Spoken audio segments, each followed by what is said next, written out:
Welcome to the American Shoulder and Elbow Surgeons Podcast. I'm your host, Peter Chalmers, a shoulder and elbow surgeon at the University of Utah in Salt Lake City. And I'm joined today by my co-host, Rachel Frank, a sports and shoulder surgeon at the University of Colorado in Denver. Rachel, how are you? I'm doing outstanding, Pete. How are you tonight? Oh, I'm doing great. Before we get started, I should mention the views expressed in this podcast do not necessarily reflect the views of the American Shoulder and Elbow Surgeons Society, the University of Utah, the University of Colorado, or the institutions of our guests. Okay, today we have an episode for you on another hot topic, not only for sports and shoulder and elbow surgeons, but also for all orthopedic surgeons, and quite frankly, for everyone. And that's because the web has come to rule the way that we get information. Today's topic is on practice websites and everything there is to know about creating them, updating them, using them. We've invited two orthopedic surgeons that are experts in this area to provide their insights. Both of them are considered leaders and experts, and they've really done beautiful jobs on their own websites. So we're hoping to get their opinions on how they made them, how they're updating them, how they're using this in their practice, why it's valuable. So first we have Dr. Gabriella O'Day. She's the Associate Fellowship Director for Sports Medicine Fellowship and a Sports and Shoulder Surgeon at the Hospital of Special Surgery in New York. Dr. O'Day, welcome to the podcast. Thanks for having me, Peter and Rachel. And then next, we have Dr. Brian Cole, who's the Managing Partner of Midwest Orthopedics at Rush and the Associate Chairman of the Department of Orthopedic Surgery at Rush University Medical Center. Dr. Cole, welcome to the podcast. Thank you. Great topic and excited to participate. Well, we're really excited to have both of you guys on. Let's start with the obvious question. So why do each of you have a website? Let's start with you, Dr. Cole. A website, I think, from its very basic form, is an extension of your practice. I think it's become, I remember way back when we used to have these bins full of, and maybe Peter, when you were there, or Rachel, when you were there, we had this set, we'd have these bins full of photocopied instruction sheets and so forth, and it was just onerous. You'd lose the original and the folder would sit empty and so forth. So from my perspective, the first reason to have a website was really to have a repository for patient-centered information, but it's obviously grown much more than that. But I would say that probably the most important reason, two most important reasons to have a website would be, one, to sort of center your practice, have available information that can help educate your patients, keep them plugged in, perioperative information, where to go on the day of surgery, how to prepare, where do you get your brace, how do you get your sling, all of that stuff.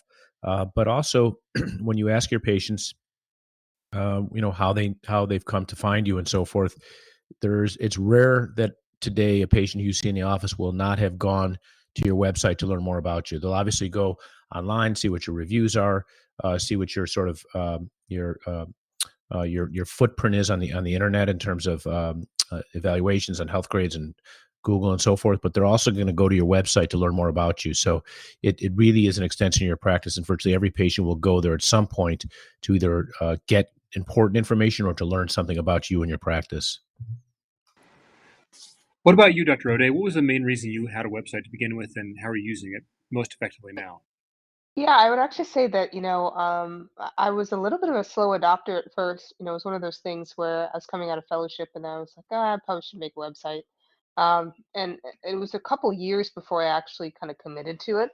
I wish I had done it sooner because for me, it was a great way to, you know, really sort of set the narrative as to who you are as a surgeon. Because when you're coming out of fellowship, you really have no presence. Um, People, you have very few reviews because you've just started seeing patients, and most of what's out there is very boilerplate, or maybe it's related to your research or your experience in residency and fellowship. So it gives an opportunity for you to provide patients information about who you are, where your areas of expertise are, and what they can kind of expect when they're coming to see you in your practice. And I agree with Dr. Cole in that it allows an opportunity for you to provide information to your patients that you vetted, that's a little bit more of a controlled setting. And as we know, with so much disinformation out there, it's very easy for patients to go down, rabbit hole with Google and other sites and get the wrong information about the procedures that you're doing, wrong information about their conditions. And so it allows for you to say, hey, here's an opportunity to digest what we talked about in the office, but I'm going to direct you to my website so you can kind of find out a little bit more information about what we talked about. And I know that this information is vetted and appropriate and at your reading levels, that you'll understand what we kind of talked about a little bit more. So it does kind of streamline the conversations you have with patients in the office, but also provides them a level of confidence because they feel like they know who you are and what your expertise is. Now, both of you mentioned, and I think it's really interesting because both of you mentioned themes about having a website that I really value with my own website. In that, number one, first and foremost, it's about patient education and other provider education, such as physical therapists, occupational therapists, etc. But I think a lot of people, especially practicing surgeons who may not have a personal website, view personal websites such as the ones that both of you have, as the one that I have, as quite frankly marketing tools. And so I didn't hear either of you really mention that. And I just am curious as to, is this the reality? Are they just used for education, or are they really for marketing, or is it some sort of hybrid? Dr. Cole, let's start with you. I think that it's arguably it's for sustainability. So if you don't have one or you have a poor one, I think that sort of has the reverse impact as if you're, it's sort of negative marketing. So I think you at least have to have a threshold of a quality website that when patients go there, it meets at least a basic expectation. But from a marketing perspective, it's also a very important aspect. So, and it's a challenge if you're a private practitioner versus a small private group versus a group that's within a hospital system or a hospital system in totality. I think the strategies will really differ. One of the things, we're a private academic group that we've struggled with maintaining brand and the mark and so forth with our individual websites. And from a marketing perspective, there's search engine optimization that's really important. And I would argue the first thing is that I would say I would not try to do your website by yourself. I know a lot of younger people come out, they have some level of sophistication in how to use WordPress, which is very macroed out, and they can sort of get it going. But the algorithms are incredibly complicated, and I think the competition is fairly stiff in terms of how a lot of website companies have become relatively commoditized. That I would really urge anyone who's interested or just getting started to make sure that they go to a competent firm. And when you do that, they can help you with the SEO function. They can help you obviously with design, searchability, and also with updates, which is a really important part of a website, which can become extremely costly if you don't get into the right agreement. But don't do it on your own. From a marketing perspective, it is incredibly important, and I think it just depends upon how patients search. And there is some organic search function that patients will utilize. And if you're in that realm where you're sort of, I guess, for lack of a better term, marketing your practice as a whole or marketing yourself, and it even gets to the point where you're marketing yourself against others in your group, and then certainly against your colleagues. So I think there's all of that, and depending upon your level of sophistication, it can actually give you a leg up in terms of where you appear, because there's a tremendous amount of data that supports. Look, someone's entering knee pain or shoulder instability, and you come up in the top page, or if they say shoulder instability management in New York, you show up on the first page of 18 pages, which is what happens in New York. There's definitely some selective benefit, and there is a real strategy and an algorithm that goes into that from an SEO function point of view. So I would say that marketing is a big part of it, but I would argue that there's a baseline that you have to have just because your patients expect it, and you're marketing yourself just to sort of keep a baseline of information and presence in the eyes of your patient, in the eyes of your referring physicians and your therapists and so forth. Dr. O'Day, let me ask you, in terms of keeping the website up to date, who does this? Do you do it? Do you have a service do this? And the reason I ask is because when say, for example, we're finishing fellowship, we've got no time, we're trying to move potentially to a new location, get a job or start our job, et cetera. And then many new surgeons have a lot of time, but they don't really use that time building their website per se. And then they get busy and then there's no time again. So do you do this on your own, or who does it for you, and how onerous do you find it to keep it up? Yeah, I do. I agree with Dr. Cole. It's too difficult to do it on your own. I think you can be very savvy, but much of the information needs to kind of perpetually be updated. And also, even from a security standpoint, particularly if you're going to have a contact link that allows for patients to reach out to you or email you. You want to have somebody that's either navigating that space or lets you know, hey, there's a message on your website. It's just a little too difficult to manage that on your own. I use a third party. I think it's probably the same one that you use, Rachel. Actually, it's Your Practice Online. They have a pretty large presence with orthopedic surgeons. And they just, for the most part, you can pick any service that if they provide the opportunity to help kind of build the framework of your website, and then you can personalize it for the most part as much as you want, whether if it's just kind of color schemes or pictures. So I took the time to kind of have some personalization as to how I wanted the website to look. But in general, they'll have an opportunity for you to provide a bio about yourself, um, links to where when you're in the media, you'll get an update saying, is there anything that you want to post? We want us to post on your behalf. And also in general, patient information pages is where I found I spent the most time really providing, my therapy protocols, what to expect and practice it, and really kind of spending that amount of time on that aspect of the website, which that in and of itself can take a fair amount of time, even early in practice. And so you don't want to then be on the back end, having to now actually build it from the ground up. It just ends up being too much time to maintain as well. Yeah, one thing I would add, excuse me, to the marketing aspect is that if you're in a group, I think it's important to understand that there is some value for the brand of your group. And if you're in a large group or intermediate sized group and you can build the brand in some ways becomes agnostic to the physicians within the brand. And there's a tremendous amount of value to that because not only do you draw patients in because of others that you've treated, their families, their friends, and so forth, and maybe your area of expertise, but there's many times where I always ask every patient who referred them, and there still are a number of patients on a weekly basis say, look, I heard that Midwest Orthopedics at Rush like Rush. I heard Midwest Orthopedics at Rush is a great group. So I started there, and then I went through the different individuals to see who was best for me. So I do think that you have to have a strategy here, and going rogue within a group doesn't necessarily help the group, and it might be hurting yourself.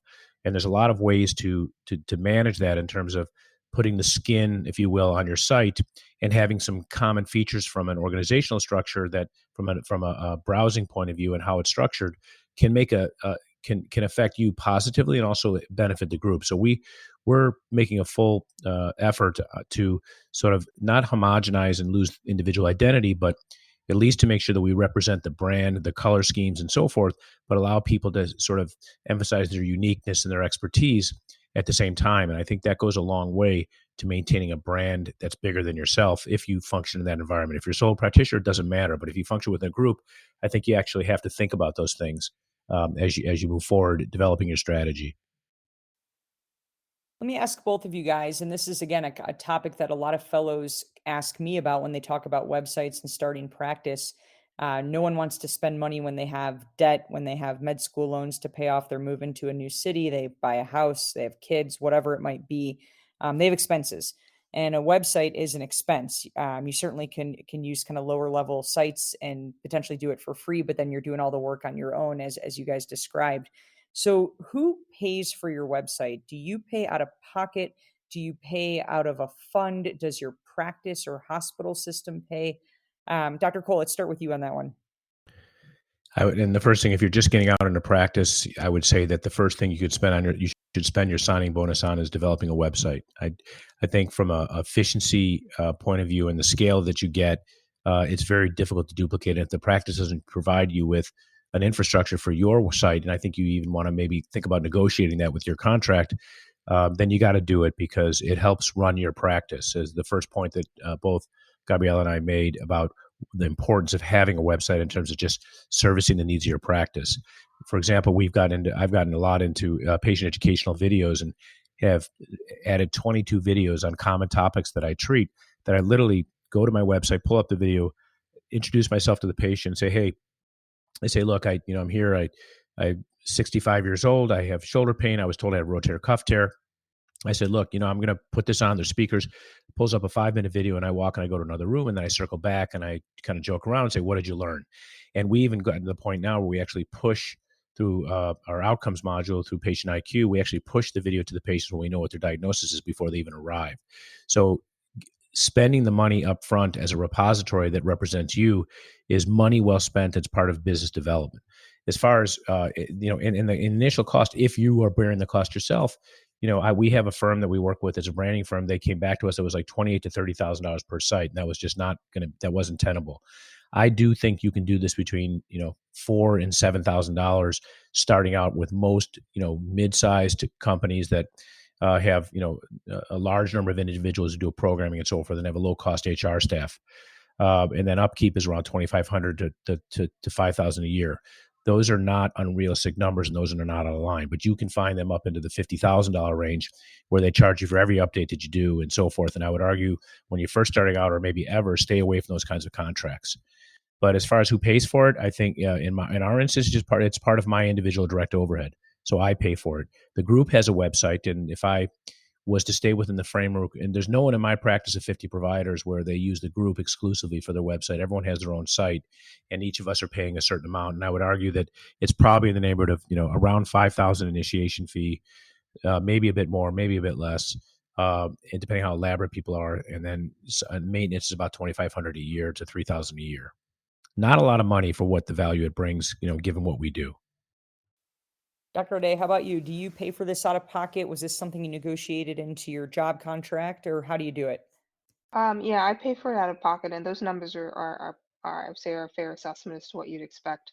Because there's going to be an upfront fee typically to have somebody build it out, and then there's going to be a maintenance fee every year. And some of that includes exactly how much you want a pretty boilerplate website where it's just going to be, information about who you are and the patients you see. You also can have somebody not necessarily control, but contribute to your social media, and that can be Facebook, Twitter, Instagram, and they can kind of post on your behalf as well. And so that adds a little bit of money because you're adding that element of um, maintaining a social media presence with certain companies. In general, though, I mean, the goal is for you to have something that's kind of running smoothly, and that if it's down, you're not the one having to scramble. Um, to reassess it. So the value is definitely there. I agree. Most hospitals or practices are going to have a general website, and same thing. I have that, but having a personal website is also important because that's where you can kind of direct people to specific information about those conditions that you need to see. The other thing that's big for me is when I am writing a PT script for a patient, whether it's post-operatively or a non-operative condition, that PT script specifically says, go to my website and go to this PT protocol. And so it allows the therapist to always have access to the protocols that I need. And if anything, it also drives more business to the website as well because therapists are going there. They're also seeing what I offer. And if you're in a community where it's kind of direct referral, you're also kind of building, you're having the therapists in your area kind of know who you are and what you specialize in as well. So it works both ways from that standpoint. And that's why I'd say I really wish I had done it sooner. It's definitely made a huge difference, particularly if you are kind of starting, because patients will come to me and say, "Oh, well, I made an appointment with you, and then I saw your website," and they have a better understanding of kind of what my practice is and my expertise is, upfront. So I do think it provides a level of trust with the patient as well, and it's definitely worth the cost. One last thing I would note on that front is controlling your SEOs is something I didn't realize was very important. So that's how the search engines find you. And the one downside of waiting a little bit before making your own website is if you're in a hospital system that wants to have full control of your SEOs, it can be difficult, if not impossible, for them to relinquish that to the people who are running your website. So it is important for you to have control of that, independently. And then if you happen to have a hospital website as well, they can tag on, but they don't necessarily have to now ask for control because I ran into that situation where in my previous hospital they controlled my SEOs, and so they would not allow my website to have access to my SEOs because they wanted to be top on the Google list when I was searched. Yeah, but that really emphasizes the challenge that you have when you function in a group where you actually compete with the SEO and then you compete against your partners. So it's a delicate dance, if you will, when you're in a group setting to manage that. And you might argue that you're just a physician at a hospital. They're trying to do the exact same thing where they come out on Exactly. top, which could, Yeah. put you in a different spot. I don't know the right answer, but you bring up a good point that there are a lot of challenges that are hidden, and those are particularly sophisticated, especially at the highest level, whether it's those running the group marketing, branding firms, or hospitals. Those are things that you and I generally don't know much about until it's brought to our attention. I wanted to chat with you guys about this specific aspect because I think both of you mentioned, that the website is informational, but it's also a place where patients can find you if they have a problem that you may be able to help them with. And the way they find you is through a search engine. And SEO, for the listeners who don't know, stands for search engine optimization. And I think it's a lot about the way the website is designed. And it's designed around the way the search engines function to search the web, to sort information, to show to people who make searches. So maybe, Dr. Cole, you could explain it because it sounds like you know a lot about it, the ways in which you can optimize your website for search engine optimization, or the ways in which you're changing your website or you believe your website is being changed to try and drive you up that algorithm. It's yeah, so it's a changing algorithm, and people have a hard time staying ahead of it. And while I know a bit about it, I do have to rely on others to stay abreast of it. And it even goes down to the level of what platform you're using to make it happen in terms of what the SEO capabilities are. So WordPress may have different capabilities than some of these others that are a little more customizable. And in fact, if you use WordPress versus some other web platform, you may actually have a different. You could do the same SEO optimization, but get a different result. And one of the things that's been emphasized to me is having unique content. And one of the challenges of working with some of these groups that just do orthopedic websites is that, in fact, some of the content is not optimized for you, but it's generalized content. So having unique content doesn't penalize you. You do get penalized if you're sort of cutting and pasting other people's content. Even Google penalizes. In fact, you can almost get censored, if you will, if you use a lot of content that's not original content. It's not necessarily because you're copying it or plagiarizing it. Just that's the way the algorithms work, and you actually get penalized and pushed down the search engine optimization ladder. So I would say that the thing that's been emphasized is having unique content that's searchable, that gets people to you for your area of expertise. That's a big part of it. I think all of us should be in the business when patients come see you, and I'm sure most of you guys do this, is look, thank you for coming. I'm glad to take care of you. How did you get referred to us? And it's absolutely fascinating what you hear.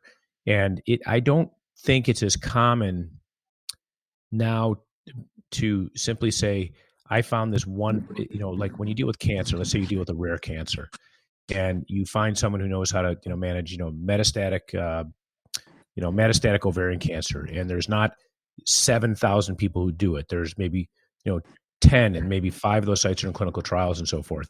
In our world, a lot of what we do has become somewhat commoditized. So what I have found is that, again, that's why the brand is so important. If you're in a hospital system, and I'll just use ours for an example, we're affiliated, but again, by affiliation. So there's Rush Hospital System where people choose Rush. Then there's Midwest Orthopedics at Rush where people will choose Midwest Orthopedics, and then they choose you, and maybe based upon your SEO or other.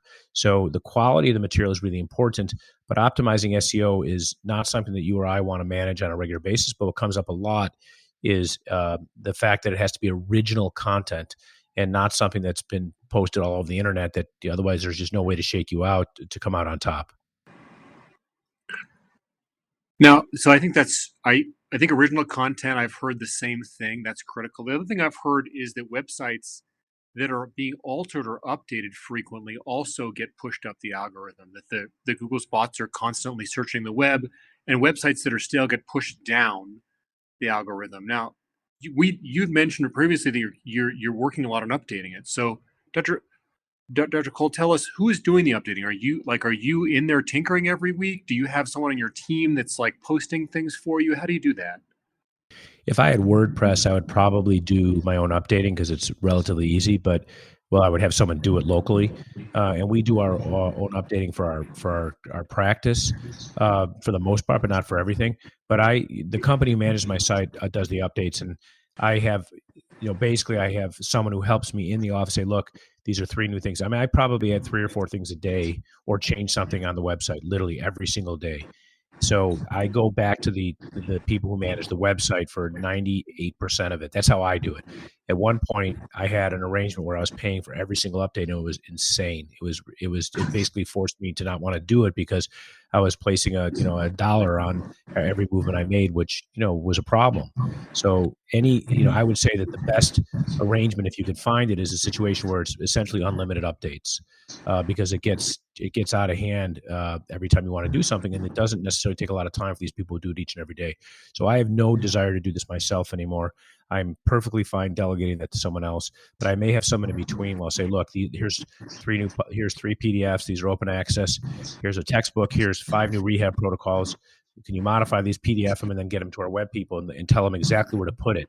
And then I have them go through it periodically because things get screwed up, where they're located. And I'm always trying to improve the website. To me, it's kind of a work of art, and I take a lot of pride in this. It's an enormous part of my practice. What about you, Dr. O'Day? Are you working on updating it? How are you handling that?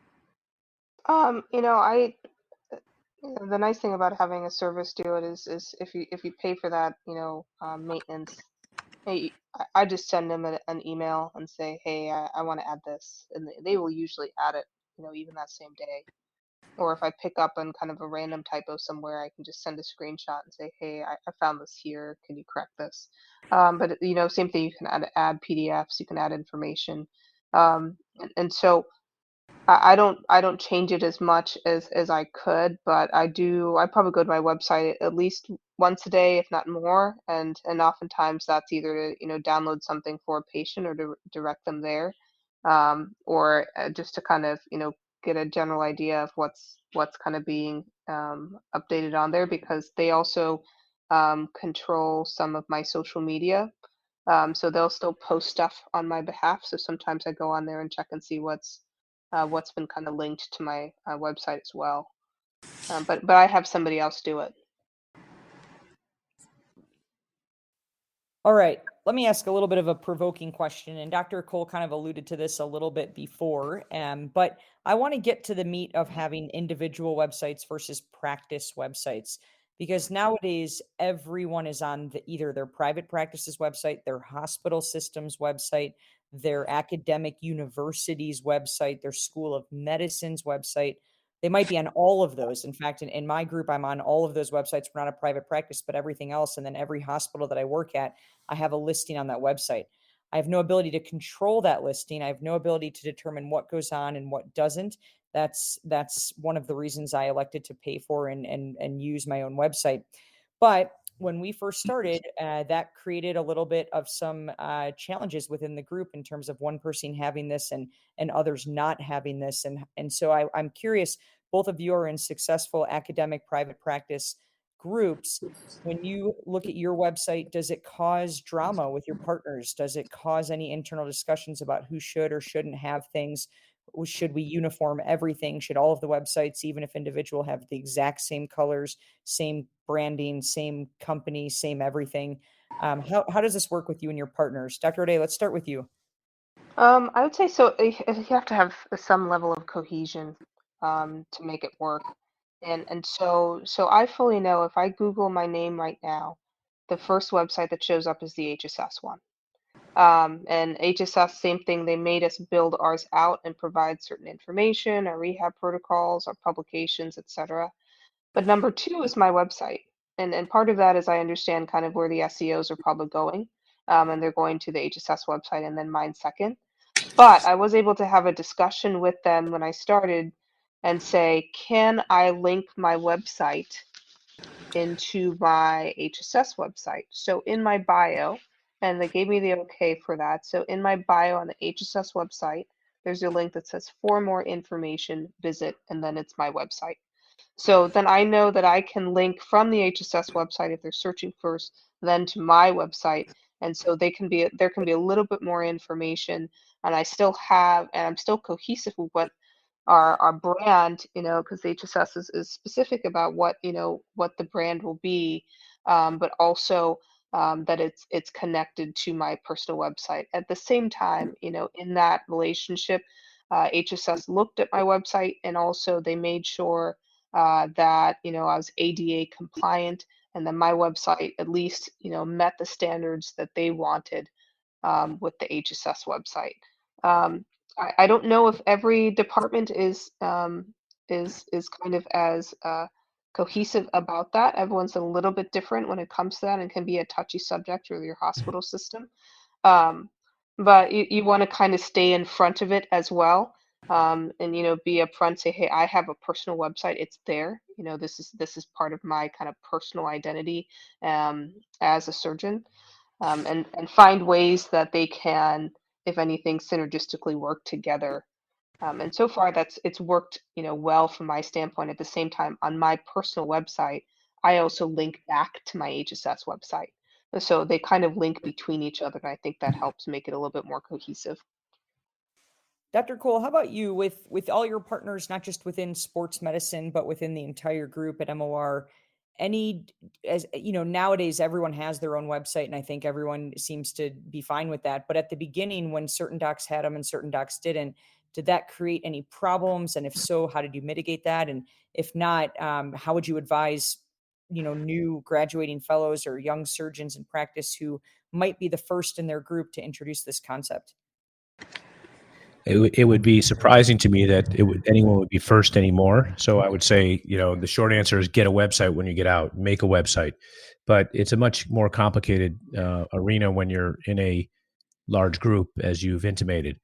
So I'm the managing partner of a large orthopedic group. I also happen to be the director of the head of the marketing committee, which is a committee that sort of makes all the decisions on behalf of the practice, including budgeting and so forth. So there's a lot of hats, and you have to weigh. It depends upon where you come in the life cycle of a practice. If you're new entering into a practice that historically they stayed ahead of it, and they said, look, this is the practice, this is our website, and they have guidelines, then you don't have much latitude. However, we've always had a practice website. At the same time, people were creating individual websites. So now we're trying to figure out the best blend to benefit everyone, but as Gabriella said, maintain your individuality. And that's not easy. And I think that the first, so, if you said, well, what's the strategy to rein it in? I just would say that I think it's important that you represent the brand. I've said it a couple of times. I think the brand beyond yourself has benefits to each and every one of you, and to yourself for your share, if you will. But doing it at the extent of losing your individuality or the ability to tailor things is a problem for most, because most of us are reasonably entrepreneurial, and we're all even a bit competitive. So in our success depends upon what comes in the door. So obviously you want to put your best foot forward. So I think there's some ways to thread the middle. You say, well, what do you do if you're the first one in? I would say I'd be surprised if there's many practices anymore with people coming out where you're the first person to get a website. But if you are, then so be it, and shame on them. But when you're in a situation where the practice has a website, the hospital has a website, depending on how closely tied you are, you've got to decide if you want to brand together, which I'd say there are ways to thread the middle, which is you create a skin. Maybe it's a template in terms of how the website's laid out. Maybe it's too hard to do for those who are already established. But for the new people coming in, you start to create some mandates that you can have your individuality, but let's organize them the way the practice website is. Make sure that you have the color scheme, the mark, and all those other things in the same places. And you can homogenize it enough that you can represent the brand, but still allow some individuality. So I think it depends on where you come in the life cycle of practice. It's hard to take things away from existing practitioners. So those who have done well, thrived in a group setting where it's a bit of a democracy, to go in and say, well, you can't do this any longer is next to impossible in most groups without creating a lot of resentment. So you got to find compromise. But I do think if you could choose it, I would choose the brand of a group, a good group that has good brand, keep some uniformity, keep the skin looking the same where you can, but allow that individuality and build out with your own content, and patients can then decide the difference. I don't think if you can avoid being in the business of someone who has the best website versus others in a group, I think that does create challenges, and I think you can still get all the benefits despite having some homogeneity across that if you do it tactfully. Yeah, it's a really complicated issue. I think when you're in a group, certainly we've had our own struggles here in Utah because they're, the University of Utah is part of the state, and like I think that's true for many people who work in academics. Like that website is governed by a completely different set of rules than your personal website. Certainly, I'm sure the same is true for you, Dr. Cole. That like your group has certain things they want to get on the website that you personally have different things you want to get. There's competing interests. One of the questions I have about that in particular is, where is this going in the future? This certainly websites are here to stay. I mean, I don't think there are people coming out who are not going to have a website unless they're in very specific practice situations. Where do you see your practice evolving in the next 5 years? What are the things you're thinking about adding? What are the ways in which you think we'll use this in the future to better take care of our patients? What do you think, Dr. O'Day? One thing I would say that I'm thinking of even adding at this point, just from a usability standpoint, is QR codes. Um, Many of us use our phones and smartphones, and it's actually very easy. I found this out very recently to link even specific parts of your site via QR codes, so people have kind of ready access to whether if it's educational content or your therapy protocols or even just your website in general, or often even to link to your a site where they can put a patient review for a happy patient. So that's where I think much of the evolution is going to be is we spend so much time on our phones looking up information succinctly. We use QR codes now to go to restaurants um, and to get a menu. And so I think streamlining it in that direction will end up being pretty helpful for patients in the office, and also if they need any therapists who need to kind of access you, or even just anybody who's kind of interested in learning more about your website. What about you, Dr. Cole? I mean, it sounds like you've spent so much time optimizing it. It's maybe hard to figure out what to do next, but your Yeah, personal we're boundless doing, creativity. in the office, I have placards in my office that are unique to things that we do that have QR codes. We're doing that more now. One of the things that we're now leveraging is the content in terms of, well, some of it I think is really pretty high quality content and video and so forth. So we're using some of that for repurposing for social media. That would be marketing and then education. And then the other area is pushing things to our patients, which is, to me, that's been one of our unique focuses. We're using an outcomes platform called Patient IQ, which has a strong patient engagement component. So serendipitously, while they do a great job with outcomes assessment and collection and compliance in terms of follow-up, they have a really unique uh, patient engagement portion, which when a patient calls, I can push. So let's just use rotator cuff as an example. So I know when a patient calls, they often will say, when they make their appointment, we can figure out that they have a rotator cuff tear. I can push out their pre-op outcomes forms for a general condition in shoulder. I can push them a video about how to prepare for their visit, and a video on the theory about rotator cuff tears and their management, non-operative and operative. And then most of them love that. I mean, that's been really good. Then let's just say they need physical therapy. We can push a link to our physical therapy sites to them when they leave. They can select it and not necessarily get on scheduling yet. They can't schedule their own appointment for therapy. They could schedule for us, but we don't have electronic scheduling for therapy on their own, which we don't want yet. But they can at least link to a location that's near them. Then let's say they fail therapy and they get surgery. They need a sling. They need an ice machine with compression. They might get a nutrition program. They might get a shirt that opens with buttons with our brand logo on it. It's basically commerce, quite frankly. And we use that post-operatively, and we can now push things to them that go directly to our website where they can efficiently get what they need. Things can be drop shipped and so forth. So yeah, I'm looking for any possible way to streamline the practice, to reduce the number of phone calls, reduce the number of emails, and improve patient satisfaction. And it works for everyone. It really is a win-win situation for everyone that's engaged in the whole pathway for patient care.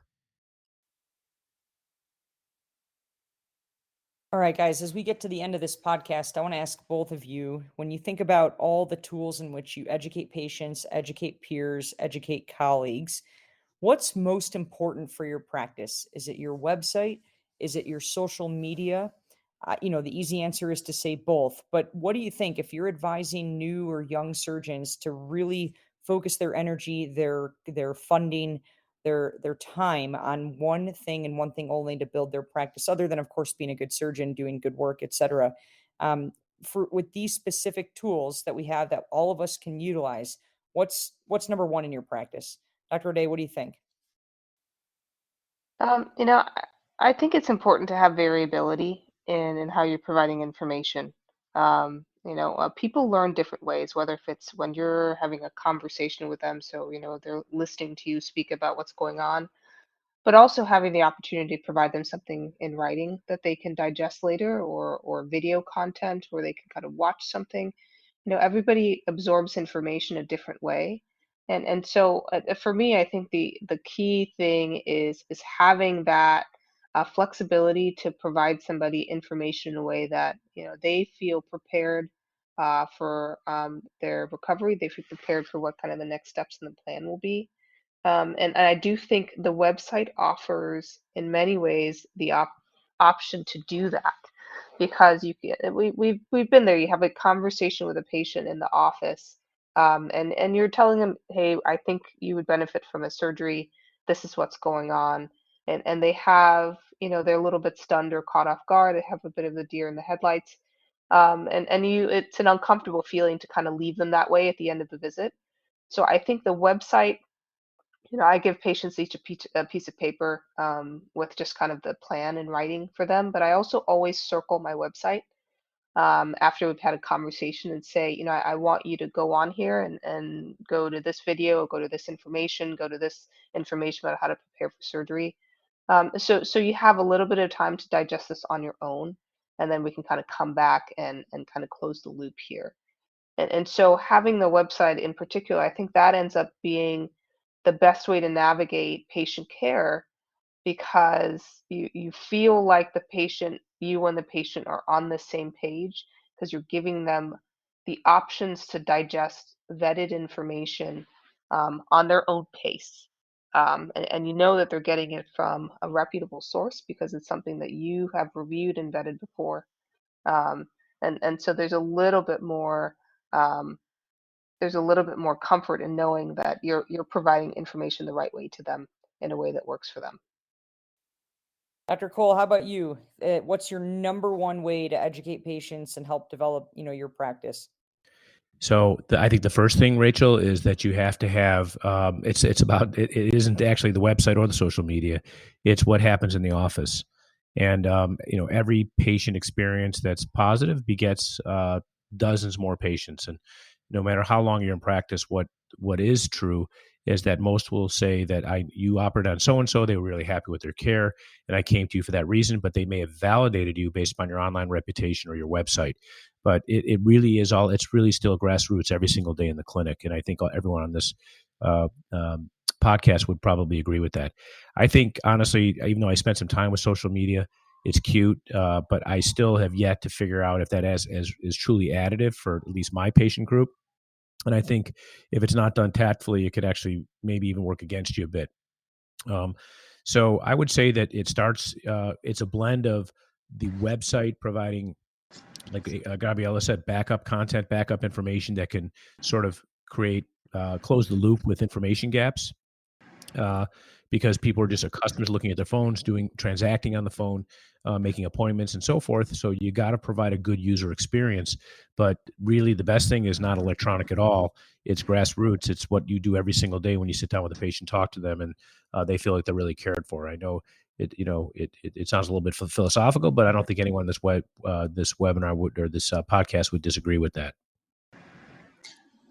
I think that's probably a great place to end. That you can have the most beautiful website in the world, but if you're not doing a good job taking care of patients, it's not going to matter. The most important thing is to take good care of people, and then your website is a supplement to that. Your website's the way that you better display that for people or better communicate it to people. Would you agree with that? I mean, is that what Yeah, you're saying? absolutely. Those are some good final remarks Yeah, here. Yeah. absolutely, totally agree. Well, I want to thank both of you for coming on. I mean, both of you have been innovators in this area. I mean, I've learned a ton just from what you just shared. Or I'm going to go put some QR codes on my PT scripts. I think that sounds awesome. I love that idea. And I love the idea, Dr. Cole, of like just doing the pre-visit. So the patient comes in and they're like, because so often we have this encounter with patients where they're in the room, they get the diagnosis, you discuss the treatment. It's so compact. It's so like I think people they leave and they're like, "What just happened?" Like I have so many questions that I couldn't even think of because it was happening, because it was hard to do it all at once. So your idea of decompressing the visit into a pre-visit and the post, like that's awesome. It's such a great idea. So thank you both for coming on. I mean, these are it's just awesome little pearls for all of our listeners out there about how to optimize your practice, how to take the best care you can of the patients that come to see you, and maybe improve your ability to communicate with them. So thank you both. This was great, and we really appreciate your time. Thanks for having us. All right. Well, thank you so much. I'll echo everything Pete said. This was a very, very wonderful podcast for ASES. I think our listeners will find this very valuable. One take-home point for all of our listeners: if you don't have a website, now's the time to get one. And you've just heard why for the last 45 minutes. That really is all the time we have for today's podcast. Again, we want to thank our guests for taking time out of their day to speak with us. For all of our shoulder and elbow listeners out there, please don't forget to subscribe. And for Pete Chalmers, I'm Rachel Frank, and we'll see you next time.